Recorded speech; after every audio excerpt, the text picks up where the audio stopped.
Hello बच्चों, स्वागत है आपका एफटी स्टडी चैनल पे। आज हम क्लास 9 का चैप्टर नंबर 5 जीवन की मूल इकाई जो है इसके इम्पोर्टेंट क्वेश्चन देखेंगे 10 जो आपके एग्ज़ाम के लिए इम्पोर्टेंट है। तो आइए हम शुरू करते हैं। सबसे पहला जो क्वेश्चन पूछा गया है कि गाल्जी निकायों की संरचना और कार्य की व्याख्या कीजिए, यानी कि गाल्जी उपकरण। ठीक है, इसे गाल्जी उपकरण भी कहते हैं। तो इसकी संरचना बतानी है और इसके कार्य के बारे में बताना है। गाल्जी निकाय में झिल्ली से बंधे पुटिकाओं की एक प्रणाली होती है जो एक दूसरे से समांतर ढेर में व्यवस्थित होती है, जिसे हम सिस्टम भी कहते हैं। और इन झिल्लियों का एंडोप्लाज्मिक रेटिकुलम, जिसे ईआर भी बोला जाता है, इनसे संबंध होता है। अब इसका काम क्या है गाल्जी उपकरण का? ईआर के पास संश्लेषित सामग्री को पैक किया जाता है और गाल्जी तंत्र के माध्यम से कोशिका के अंदर और बाहर विभिन्न लक्ष्यों को भेजा जाता है। यह पुटिकाओं में उत्पादों को संग्रहित और संशोधित और पैकिंग में भी मदद करता है। कुछ मामलों में इसमें सरल शर्करा से जटिल शर्करा भी बनाई जा सकती है गाल्जी उपकरण की हेल्प से, और ये लाइसोसोम के निर्माण में भी मदद करता है। प्लास्टिड किसे कहते हैं और ये कितने प्रकार के होते हैं? प्लास्टिड 3 प्रकार के होते हैं, ल्यूकोप्लास्ट, क्रोमोप्लास्ट और क्लोरोप्लास्ट। सबसे पहले हम क्या देखते हैं, ल्यूकोप्लास्ट के बारे में देखते हैं। स्टार्च, प्रोटीन और वसा को संग्रहित करता है क्या? ल्यूकोप्लास्ट। जो क्रोमोप्लास्ट है वो फलों और फूलों के रंग प्रदान करता है। हरे रंग का क्लोरोप्लास्ट प्रकाश संश्लेषण का स्थल है क्योंकि इसमें क्लोरोफिल होता है। लाइसोसोम को आत्मघाती थैली क्यों बोला जाता है? ये वेरी इंपॉर्टेंट क्वेश्चन है। ये हर साल एग्जाम में देखने को मिलता है। लाइसोसोम क्या होता है? लाइसोसोम में पाचन एंजाइम होते हैं और कोशिका में प्रवेश करने वाली किसी भी भारी पदार्थ जैसे बैक्टीरिया हो गया, भोजन, पुरानी कोशिकाओं को पचाकर कोशिका की सफाई में मदद करता है। जब लाइसोसोम फटता है तो पाचन एंजाइम अपनी कोशिका को पचा लेता है, इसलिए इसे आत्मघाती टहली भी कहा जाता है। अब चित्र को देख के हमें निम्न प्रश्नों के उत्तर देना। जैसे इसमें एक चित्र है, ये रहा, ABCD अंक किया गया है। तो हमें बताना है ए जो है ये पैकेजिंग अंग है, ये क्या है? तो ए कहाँ है? ए ये रहा, इसको क्या बोलेंगे हम? गाल्जी बॉडी। दूसरा, ऊर्जा प्रदान करता है बी। तो ऊर्जा प्रदान कौन करता है? माइटोकॉन्ड्रिया। सी है, सामग्री के परिवहन में मदद करता है। यहाँ पे सी आपका ये रहा डायग्राम में। तो सी क्या है? एंडोप्लाज्मिक रेटिकुलम है। एंड डी है जो सूचना ले जाता है, और सूचना ले जाने का काम किसका होता है? न्यूक्लियस का होता है। इसके बाद आपका प्रश्न नंबर 5वां आता है, राइबोसोम क्या है? वे कोशिका में कहाँ पर होते हैं और उनके कार्य क्या है? राइबोसोम कोशिका में मौजूद गोलाकार अंग होते हैं जो या तो साइटोप्लाज्म में स्वतंत्र रूप से वितरित होते हैं या एंडोप्लाज्मिक रेटिकुलम से जुड़े होते हैं।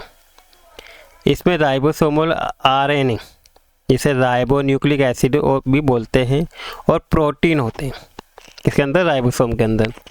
राइबोसोम का कार्य क्या है? ये प्रोटीन के संश्लेषण में उसको इकट्ठा करने में मदद करता है।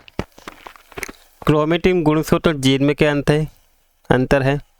क्रोमेटिन क्या होता है? ये DNA और RNA से बना धागे जैसी संरचना का एक महीन नेटवर्क है और ये संग्रहित होकर गुणसूत्र बनाता है। गुणसूत्र क्रोमेटिन पदार्थ से बने होते हैं और कोशिका में स्थित होते हैं। जीन क्या है? जीन गुणसूत्रों में पाए जाते हैं, मतलब ये दोनों क्या एक दूसरे से रिलेटेड होते हैं। ठीक है, जो जीन है वो गुणसूत्र से बनते हैं और गुणसूत्र क्रोमेटिन से बनते हैं।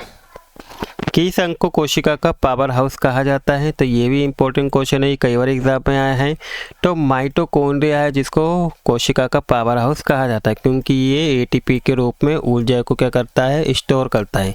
अब ATP की फुल फॉर्म क्या होती है? एडिनोसिन ट्राइफॉस्फेट इसकी फुल फॉर्म होती है। इसके बाद नेक्स्ट क्वेश्चन है कि पादप कोशिका और जंतु कोशिका के बीच में अंतर बताइए। तो इसका पहला अंतर है कि प्रकाश संश्लेषण हेतु क्लोरोप्लास्ट होता है पादप में, लेकिन जंतु में क्लोरोप्लास्ट नहीं होता।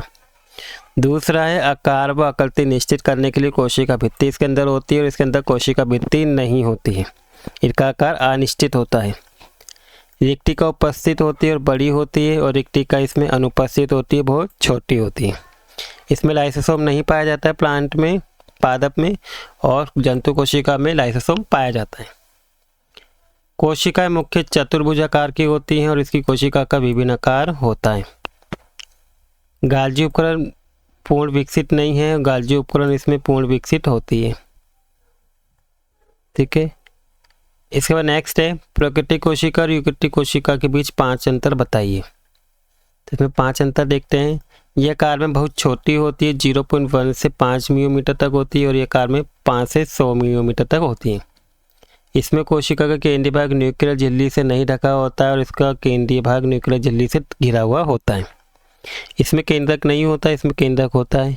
इसमें एक गुणसूत्र होता है, इसमें एक से अधिक गुणसूत्र पाए जाते हैं। झिल्ली द्वारा घिरे अंग इसमें नहीं होते, इसमें झिल्ली द्वारा घिरे अंग होते हैं। कोशिका विभाजन विखंडनी कोशिका विभाजन बडिंग के द्वारा होता है और इसमें कोशिका विभाजन माइटोसिस के द्वारा या म्यूसिस के द्वारा होता है। हमेशा ये कोशिका होती हैं और ये बहुकोशिकीय जीव होते हैं। इसके बाद ये निम्नलिखित क्वेश्चन के अंग के नाम हमें बताने से पड़ेगी। तो पहला है केवल पादप कोशिका में मौजूद होता है और कोशिका को मजबूती और कठोरता प्रदान करता है। तो ये क्या है? ये कोशिका भित्ति है। यह लिपिड संश्लेषण का स्थल है और दवाओं के विसरण में भी मदद करता है। तो ये कौन सी चीज़ है? ये चिकनी अंतर्द्रव्य जलिका है। आंतरिक झिल्ली क्रिस्टल बनाने के लिए मुड़ी हुई होती है और इसमें अपने स्वयं का डीएनए और प्रोटीन होता है। तो ये कौन सा होता है? ये माइटोकॉन्ड्रिया है। ये लाइसोसोम के निर्माण में मदद करता है। तो वो क्या, अभी हमने ऊपर भी पढ़ा था, गाल्जी उपकरण। ये फलों और फूलों को रंग प्रदान करता है। तो वो क्या है? क्रोमोप्लास्ट। तो ये थे आपके 10 क्वेश्चन, इंपॉर्टेंट क्वेश्चन इस चैप्टर के। तो आई होप आपको सबके आंसर समझ में आ गए होंगे और आपको वीडियो भी अच्छी लगी होगी। अगर आपको वीडियो अच्छी लगी तो प्लीज़ वीडियो को लाइक कर दीजिएगा, और अगर आप इस चैनल पर नए हैं तो प्लीज़ चैनल को सब्सक्राइब कर दीजिएगा। Thank you for watching video.